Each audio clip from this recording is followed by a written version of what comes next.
Bom dia, boa tarde, boa noite. Eu sou a Camila Abdo, do Vista Pátria, do canal Direto aos Fatos. Hoje eu estou com o doutor Sileno Guimarães. Ele é jurista, advogado, autor e escritor. Ele é um dos autores do livro A Monarquia é Real. Doutor, muito obrigada por aceitar falar conosco do Vista Pátria e do Direto aos Fatos. Eu é que agradeço, é uma grande honra participar do programa.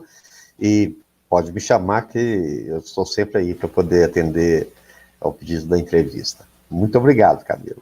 Doutor, no livro que o senhor ajudou a fazer, o Monarquia é Real, o senhor fala em monarquias constitucionais. O que seriam monarquias constitucionais? Bom, monarquias constitucionais é um termo que a gente passa a utilizar a partir do século XIX, XVIII para o século XIX, especialmente se referindo àquelas monarquias pós-Revolução Francesa. É um período de grande instituição constitucionalista no mundo, que começa com a independência dos Estados Unidos, passa pela Revolução Francesa e passa por outros países, apesar de que isso não serve apenas como uma referência histórica e não necessariamente como um marco histórico, porque já começavam a existir ali algumas monarquias, como a do Império Austro-Húngaro, por exemplo, que eram também constitucionais.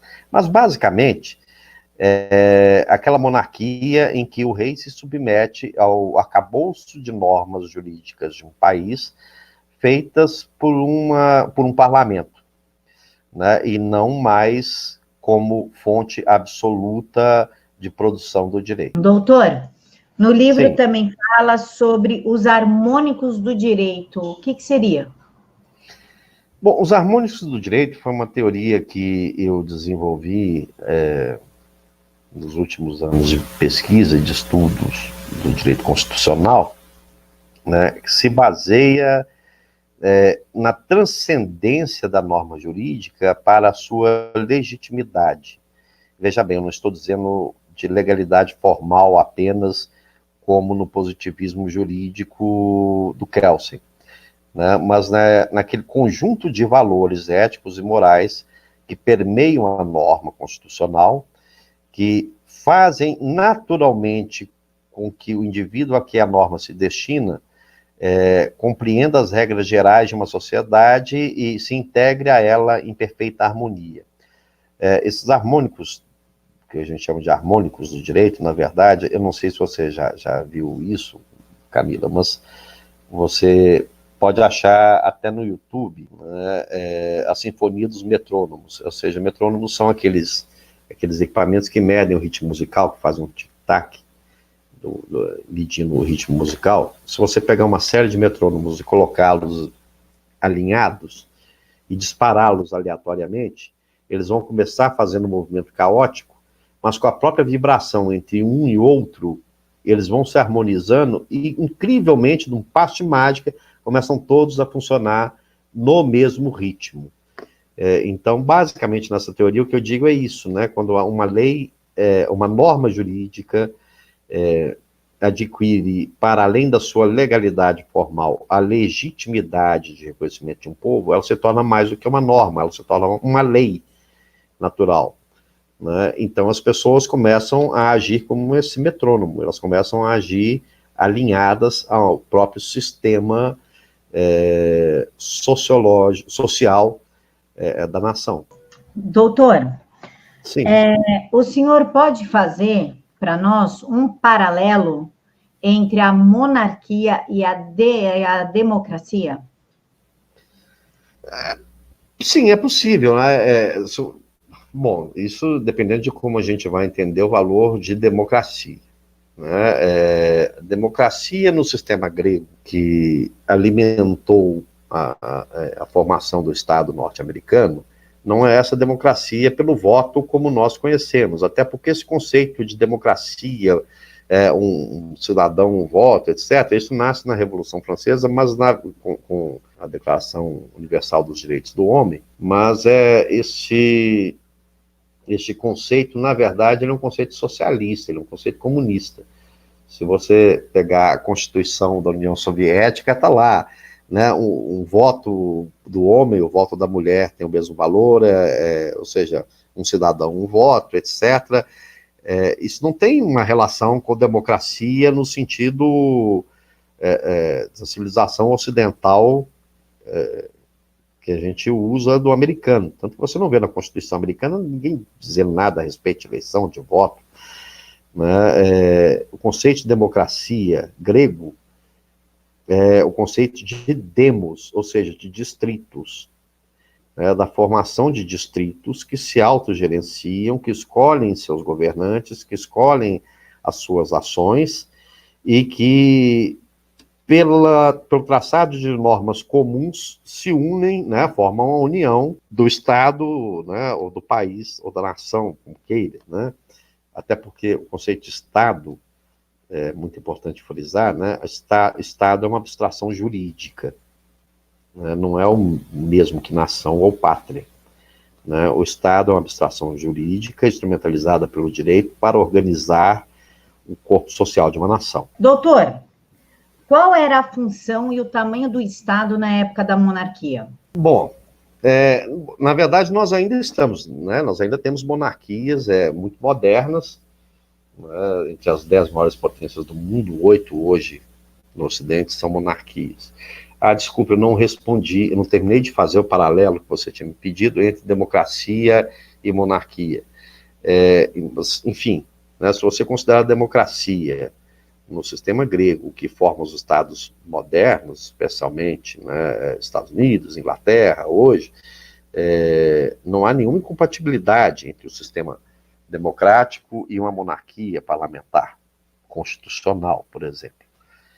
Né? Mas, enfim, é difícil precisar, porque o conceito de Estado também é um conceito relativamente moderno. Aquelas monarquias absolutistas antigas, elas não tinham uma noção clara de Estado, elas não se formavam pelo conceito de Estado, né? Porque, como eu disse na pergunta anterior, o Estado é uma abstração jurídica, né? Instrumentalizada pelo direito para se organizar um arcabouço de normas que efetivamente deem alguma estabilidade social à nação.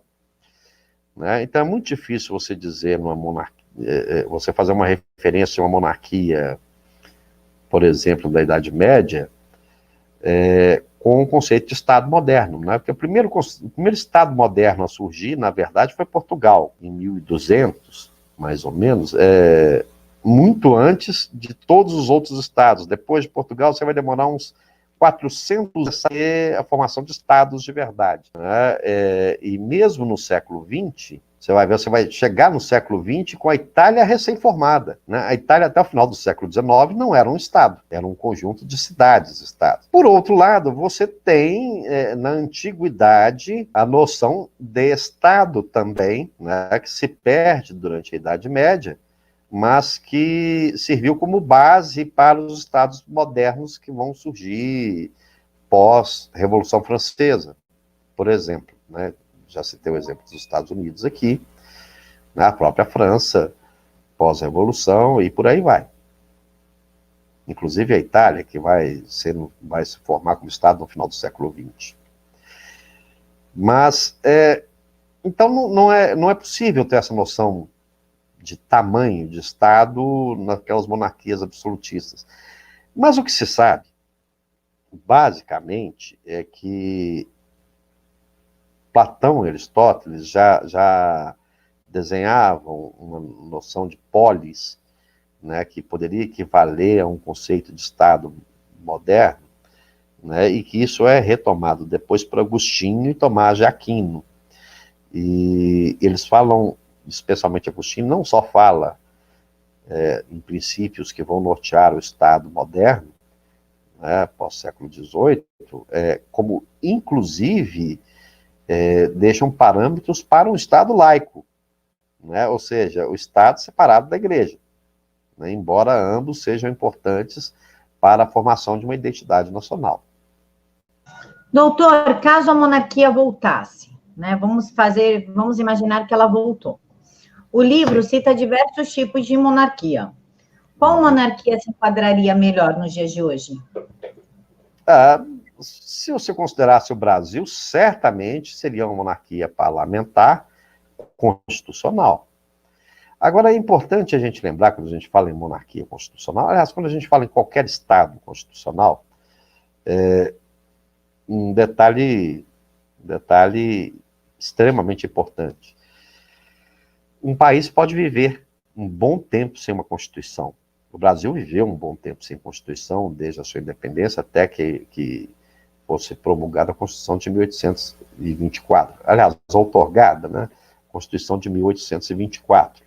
Israel, até hoje, é um Estado que não tem uma Constituição. A Inglaterra também não tem uma Constituição.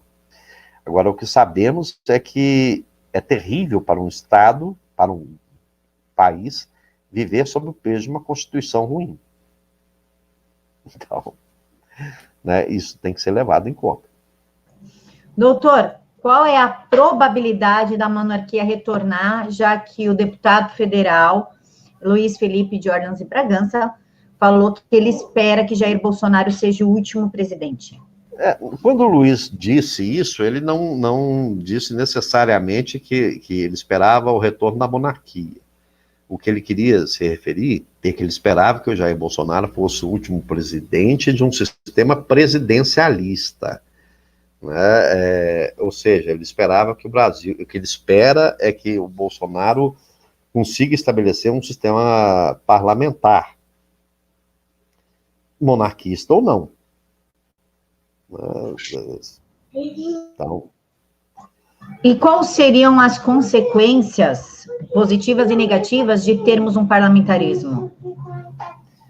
Olha, eu só vejo consequências positivas, né? Porque vamos explicar o que é o parlamentarismo.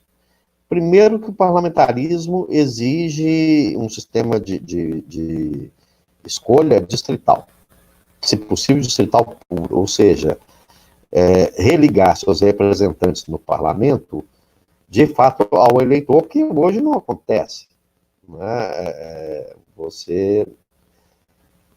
A maioria dos brasileiros não lembra nem quem votou para deputado ou para vereador, né? O deputado estadual, o deputado federal ou o vereador.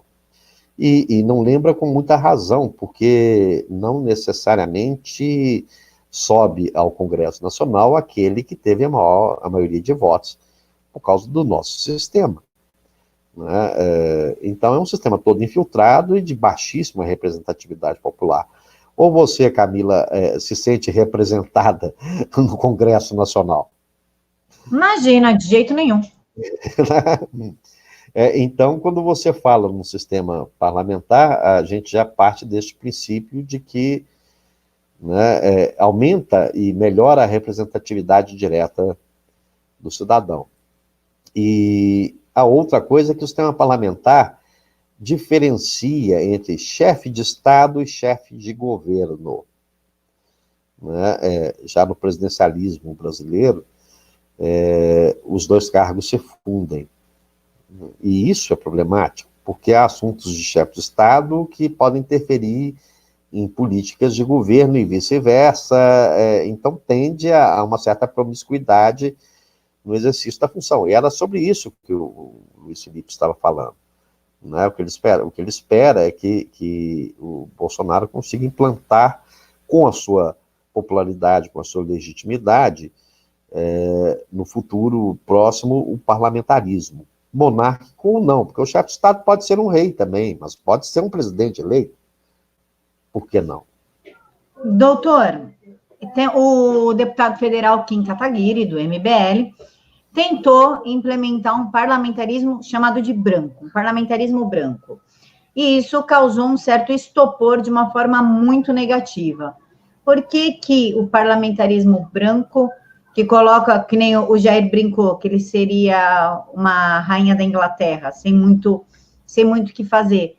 Por que causou tanto estopor, mas, porém, por uma outra via seria interessante um parlamentarismo? Não é meio antagônico?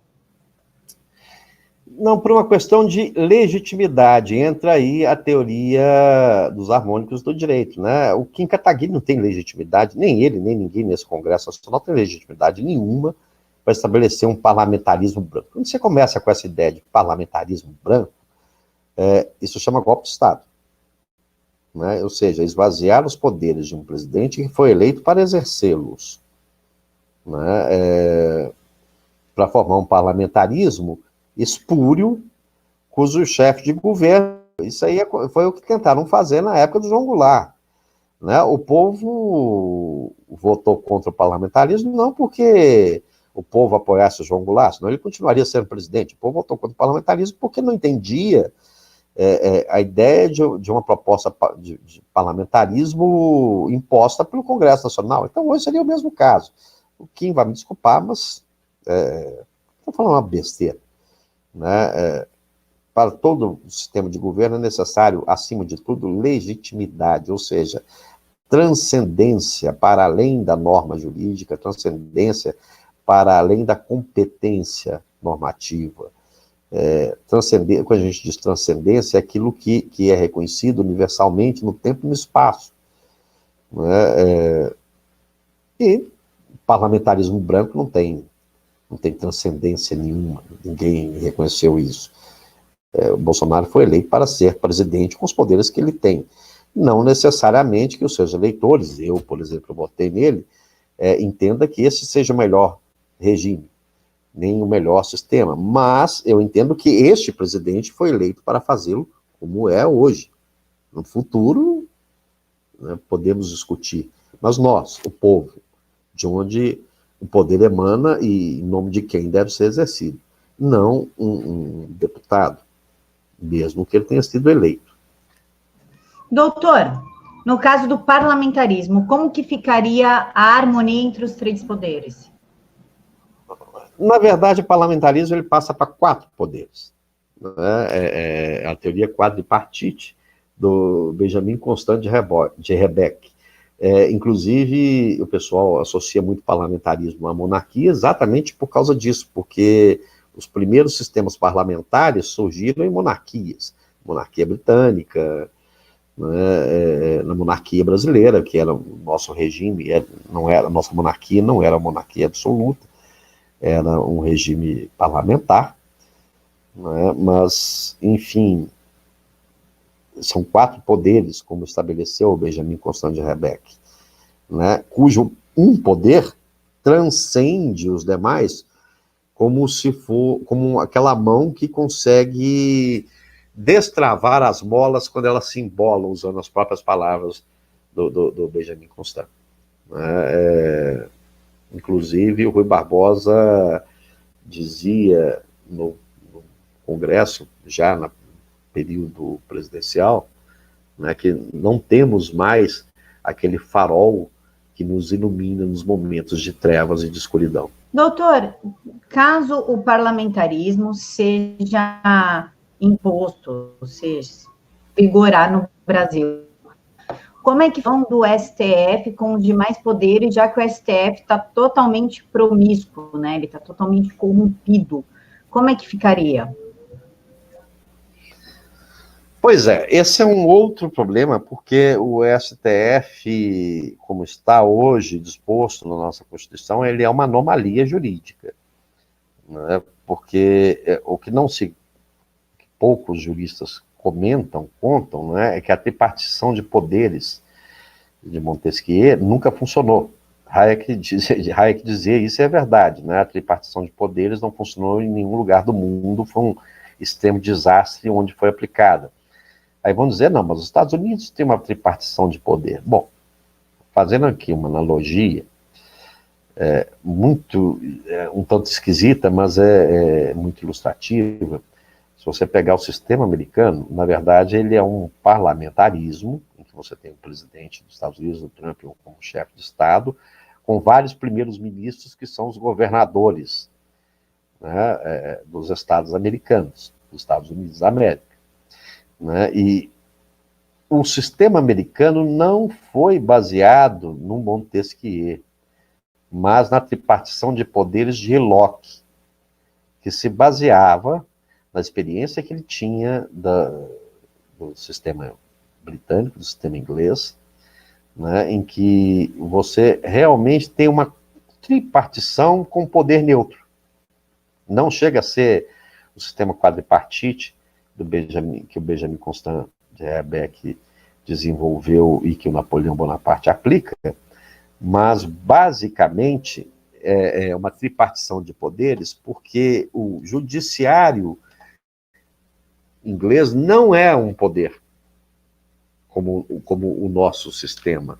O judiciário inglês é um ratificador das normas e do common law vigente, ou seja, das normas e costumes do povo britânico. É muito diferente de você tentar criar normas e legislar, como o nosso STF e o nosso STJ fazem hoje. Doutor, nós temos o impeachment caso o presidente não corresponda com os anseios da sociedade. O Brasil já passou por 2 ou 3 impeachments. Caso o rei, vamos fazer de conta que foi instituída a monarquia. Caso o rei não corresponda, como é que faz para tirar? Não seria desvantajoso a gente ter que aguentar uma pessoa que não corresponde até o fim da vida dessa pessoa? Boa pergunta. Poderia se fazer um impeachment, sim, da mesma maneira que se faria de qualquer outro chefe de Estado. Né? Não sei, impeachment é só um nome. Né? É o que eu brinco, né? A palavra cão não morde. Né? Você pode chamar de impeachment, você pode chamar de destituição, de modificação de linha sucessória, dá o nome que você quiser. Mas o chefe de Estado pode sim ser destituído caso ele não corresponda aos anseios da população, e no seu lugar entraria o seu sucessor, imediato, na linha sucessória. E caso esse sucessor não possa assumir, porque, vamos dizer, seja uma criança, né, ou seja, mentalmente incapaz, ou por algum outro motivo esteja incapacitado de exercer o cargo, você cria outra linha sucessória, não, sem nenhum problema. Foi o exemplo da Inglaterra pouco antes da Segunda Guerra Mundial. Né? O Duque de Windsor, o rei George V, não correspondia às expectativas do povo e passou para o irmão dele, né? Que hoje é esta linha de sucessão que vigora na Inglaterra. E poderia sim ser por um sistema de impeachment pelo parlamento ou por vontade popular. O importante é que seja legítimo, né, que seja como for, isto de fato represente a vontade do povo, né, que é soberana de uma forma ou de outra, né, ou direta ou indiretamente. Doutor, economicamente falando, como que um poder tão centralizado no rei e num chefe de Estado conseguiria suprir um país do tamanho do Brasil? Aí é que está, né? O chefe de Estado não é quem governa é o chefe de governo, é o primeiro-ministro. Né? E o primeiro-ministro, ele é eleito por voto direto ou por voto do parlamento, que por sua vez foi eleito por voto direto no sistema distrital.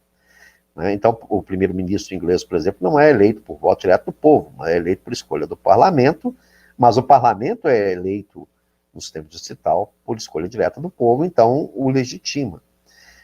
O que nós temos que entender é que o chefe de Estado, ele não tem uma relação direta com a economia, com os problemas internos da nação, mas ele fica como uma espécie de coringa, de valete, né? Ele está ali para resolver o problema quando o chefe de governo não atende às expectativas, nunca assumindo as suas funções, nunca interferindo no trabalho, mas dissolvendo aquele governo, inclusive com a possibilidade de dissolver até um parlamento inteiro para convocar novas eleições, novas escolhas que atendam às expectativas do povo.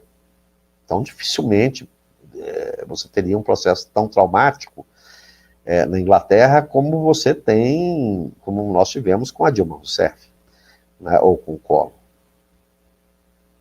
Mas, economicamente falando, como é que a monarquia tão centralizada conseguiria suprir todos os estados do país?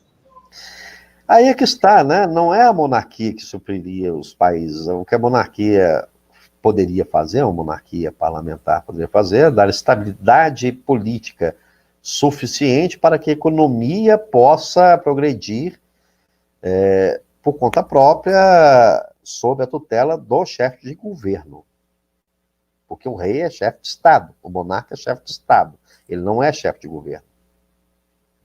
né? Como você pega a rainha da Inglaterra, por exemplo, ela não se envolve nos problemas da economia britânica, nos problemas internos da Inglaterra, né? Quem faz isso é o primeiro-ministro.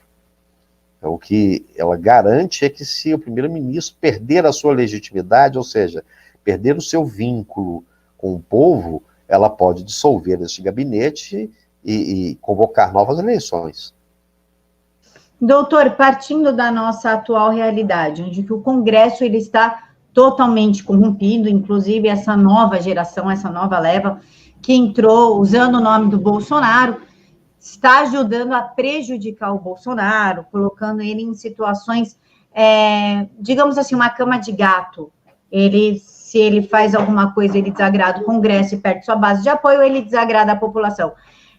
Neste caso, seria, então, melhor apoiar um parlamentarismo e aliviar um pouco as decisões do Bolsonaro?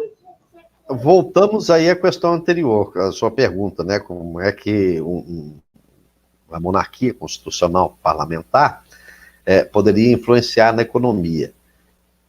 Dando estrutura e estabilidade política, né? Um Congresso hoje não representa mais os interesses do seu povo.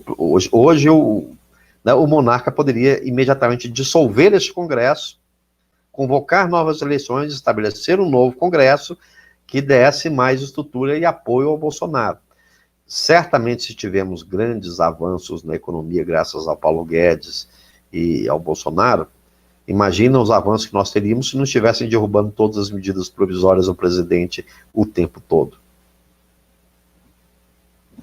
Então, acabamos respondendo a sua pergunta anterior, considerando essa ausência de legitimidade desse Congresso Nacional, que, infelizmente, eu sou obrigado, na minha modesta visão, considerar, talvez, o pior Congresso Nacional, a pior formação de parlamento que já tivemos na história da República. Isso, se considerar, né, a monarquia, então, é de toda a história da nação. Doutor, o Jair Bolsonaro fala que ele está em eminência de impeachment se ele vetar o tal do fundão, que as pessoas ainda não compreenderam que o fundão é lei, ele não precisa vetar o fundão, e sim o valor que está discutido, e ninguém do Congresso, quando estava sendo discutido, lutou contra aquilo, e agora jogaram a bomba para o colo dele, e ele vai devolver essa bomba para o Congresso. Existe realmente um risco de impeachment ou ele está mal assessorado e levaram ele a erro? Não, o risco de impeachment existe quando o presidente extrapola das suas funções do executivo ou quando ele não cumpre lei federal vigente, nesse caso. Então, acredito que tenha sido em relação a isso que o presidente Bolsonaro tenha comentado que ele correria o risco de impeachment, vetando o fundão. Aí dirão alguns que não, a questão não é vetar o fundão, a questão é o valor do fundão. Mas peraí, tinham pedido 4 bilhões, e reduziu para 2 bilhões e alguma coisa. Deixou passar lá 300 milhões que estão dizendo agora que ele deveria vetar também para devolver ao Congresso. Mas, Camila, isso já não foi votado pelo Congresso? Quem está pedindo hoje que o presidente vete não teve a oportunidade de tentar barrar isto como deputado no Congresso? Sim, então, isso que as pessoas não estão entendendo. Estão tirando a responsabilidade do Congresso e colocando no Bolsonaro. Exatamente. Eu acho, sinceramente, eu acho meio cafajeste um deputado federal que teve a oportunidade de barrar isso no exercício da sua função, enquanto isso estava em discussão no parlamento, agora dizer, quero que ele vete para que nós seguremos o veto dele. Poxa, quer dizer, ou seja, quando você podia diminuir você mesmo, né, com seus argumentos, usando o seu poder para o qual você foi eleito, você não fez, agora você quer que o presidente faça e você fica com o bônus, né, de manter o veto, ou o presidente vai ficar com o ônus caso o veto seja derrubado. Afinal de contas, o presidente precisa passar outros projetos no futuro, né? Ele já diminuiu em quase 50% o valor do fundão que ele seria obrigado a pagar e que ele tem que justificar para o plano orçamentário do ano que vem, né, desse ano, do ano que vem. Então, a gente tem que considerar que você não pode querer também que o presidente agora jogue nas 11 posições e apite o jogo. Né? O Congresso Nacional também tem que ajudar um pouco mais, né, ao invés de botar a culpa no presidente do que ele não consegue fazer. Mas essa é a minha opinião. Doutor, partindo da sua experiência como advogado atuante, o Maia falou que se ele vetar, ele joga pautas bombas. Só que existe uma pressão para vetar. Poderíamos dizer, então, que está sendo articulado uma teia em cima do presidente, se ele veta, Maia joga pautas bombas e prejudica o governo, desgasta. Se ele não veta, prejudica o governo em relação à sociedade e desgasta. Podemos dizer, então, que estão dentro do Congresso, fazendo uma teia para o presidente não ter como sair e acabar desgastado de qualquer forma? Como uma conspiração, né? Não acredito que haja uma conspiração nesse sentido. Eu acho que é demais, até porque esse Congresso nitidamente não tem maturidade para fazê-lo. Né? Basta ver os acontecimentos recentes, fake news, etc, etc. Não é um Congresso suficientemente maduro para isso, ainda bem. Mas que se sabem aproveitar, especialmente o Centrão, sabem se aproveitar maravilhosamente dessas oportunidades, sabe? Né? E essa é uma oportunidade de desgastar, sim, a imagem do presidente. Né? Porque se ele não veta, vão dizer que passou um troquinho lá porque ele não quis vetar. Se ele veta, entra um monte de pautas bombas que inviabilizam o exercício da presidência. Né? Ou seja, sempre o bônus fica com os deputados, o ônus fica com o presidente. É isso que eu tenho visto acontecer desde que o Bolsonaro assumiu. O que eu não tenho visto é o Congresso Nacional trabalhar como deveria, segundo a vontade do povo e dentro dos parâmetros que o povo estabeleceu para o mandato desses deputados, que tem sido, tirando algumas raras exceções, uma imensa vergonha nacional. Doutor, o senhor citou a CPMI da fake news, e o senhor teve contato com a petição ou com a estrutura inicial da CPMI. O modo que ela caminhou correspondeu à ideia inicial ou não? Foi totalmente desvirtuada? Mais uma vez, o que eu percebi ali, pelo que eu li desde o início, né, quando surge a questão das fake news, que é de um oportunismo atroz, impensável. Né? Eu diria que o que estamos vivendo hoje é um macartismo de saias. Para quem não sabe, o macartismo foi um movimento dito anticomunista nos Estados Unidos na década de 50, desenvolvido por um senador, MacArthur. Na época, ele ficou sabendo ali que tinha meia dúzia, alguém comentou no ouvido dele que tinha uma meia dúzia de comunistas dentro do governo americano. Isso já no pleno auge da Guerra Fria, e ele desenvolve toda, né, todo um movimento dentro do Congresso americano para identificar e buscar comunistas e etc., e ganha o apoio popular, porque as pessoas estavam com medo da União Soviética, né, os Estados Unidos viviam sob a ameaça dos mísseis de Cuba, e acho que todo mundo conhece essa história. Se não conhece, convém pesquisar. Mas o fato é que o MacArthur era um sujeito ridículo, né, uma figura execrável, e ele começou perseguindo pessoas que ele achava comunistas, talvez um ou outro até fosse, mas não necessariamente todos, né, simplesmente por discordar do governo, simplesmente por discordar de alguma política do Congresso, e aí começou, né, dos pretensos comunistas, ele começou a entrar nos artistas, depois os artistas no empresários em agentes do governo, e daqui a pouco ele estava caçando todo mundo e criando fogueiras de reputação em todas as áreas, em todos os setores dos Estados Unidos, até que realmente ele caiu no ridículo, porque não era possível que tivessem tantos comunistas assim nos Estados Unidos. Né? Ele terminou no ostracismo. Eu já começo a perceber algo muito parecido com isso no Congresso e na CPI das fake news hoje. Né? A gente sabe que, eu não vou citar nomes, mas aqueles que foram os seus maiores idealizadores, incentivadores, já começam a cair no ridículo. Né? Já começam a ser, inclusive, desmentidos pelos próprios colegas durante os interrogatórios da CPI.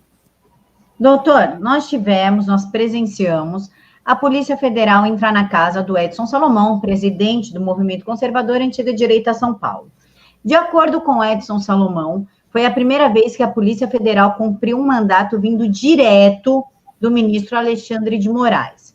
Dentro do STF existe uma investigação na qual ninguém tem acesso, nem o próprio acusado, o próprio investigado, do que realmente tem nesse inquérito, o que exatamente eles querem e qual que é a finalidade disso.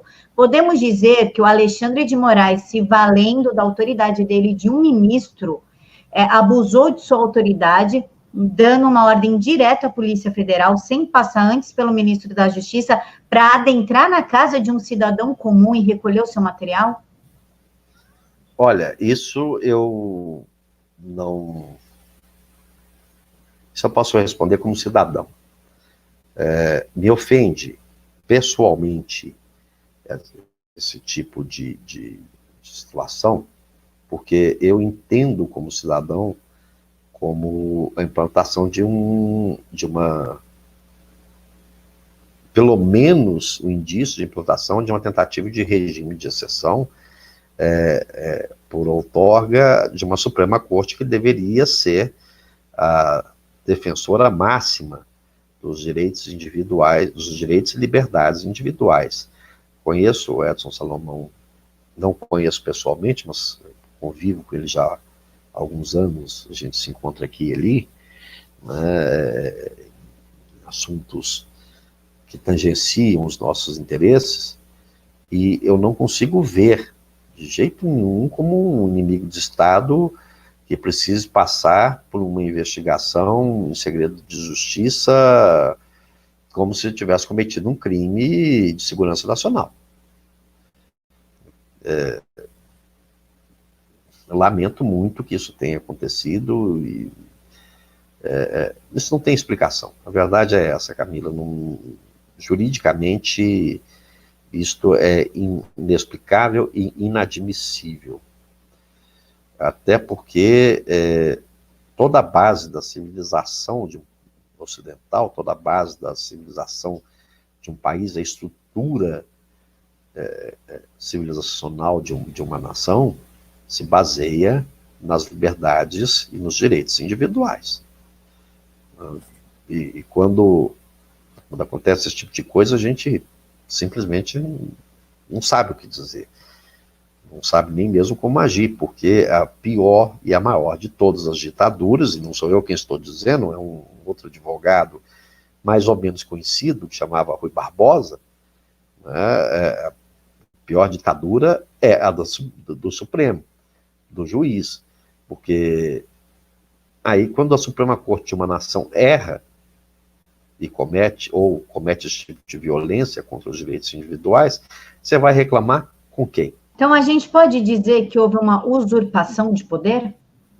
Olha, se não houve, poderia ter sido. Se não foi, né, como diz o ditado italiano, se não é vero, é bene trovato. Né? Se não houve, poderia ser, porque eu não consigo justificar esse tipo de ação.